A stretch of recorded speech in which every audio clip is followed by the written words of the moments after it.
Before all the tomato harvest, it starts with this. Coco coir is a great medium for seed starting, and if you mix it with equal amounts of worm castings, you'll have a better rate of germination. These two mediums can retain water really well, and it ensures the seeds have all the moisture they need to start germinating. So I always go with this mix to start any of my seeds, but sometimes I'll just go with coco coir on its own. When the seed starting mix is ready, the next step is to prepare the seed tray. I'm growing a lot of tomatoes, so I'm using the multi-cell seed tray. If you're only growing one or two, you can start with a small container. Or you can even go without the containers and use a soil block method. During this step, I'm pushing down on the soil and adding more on top. This fills every gap on each cell. Once that's done, I'm creating a 1/4 inch deep hole using a plant dibber. I usually plant my tomatoes about a 1/4 inch deep, and that really works well for me. And this little tool has really helped me be more consistent on how deep I should go. When it comes to how many seeds you should plant, I prefer using 2 seeds per cell. This can increase your germination rate up to 100% or closer. When the seeds are set, lightly cover it with soil and don't forget to add a label.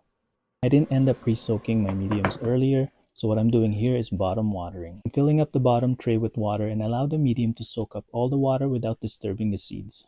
And to create a humid environment, which is ideal for seed germination, you want to cover it. And at this point, light source isn't needed until they start sprouting. And when they do, place them under a grow light no less than 12 hours a day. A good airflow will keep the seedlings healthy, so add a fan. And when 2 to 4 true leaves appear, you can start up potting them. I'm using 5-inch pots and vegetable soil mix, and this mix contains perlite and mycorrhizae, which is great for root development. This time, I'm pre-soaking the medium with water. Ever since I've started doing this, I've noticed that the seedlings transition much better. They don't get shocked as much, less likely to wilt, and I don't have to water for weeks. To speed up the transitioning process, I like to get everything ready before I start pulling the seedlings. I'm creating a deeper hole for the tomato seedlings because when you plant the stems deeper, they develop more root system.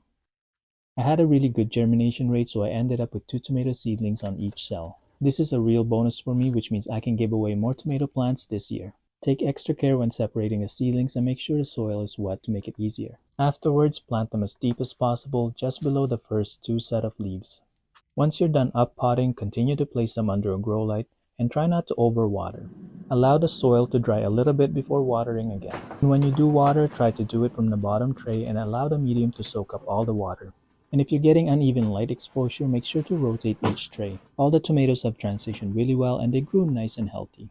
I still have about 3 to 4 weeks left before I start transitioning them into the outdoor environment. And if they start growing really big fast, I may have to up-pot them again. But for now, this container seems to be more than enough and the timing seems right.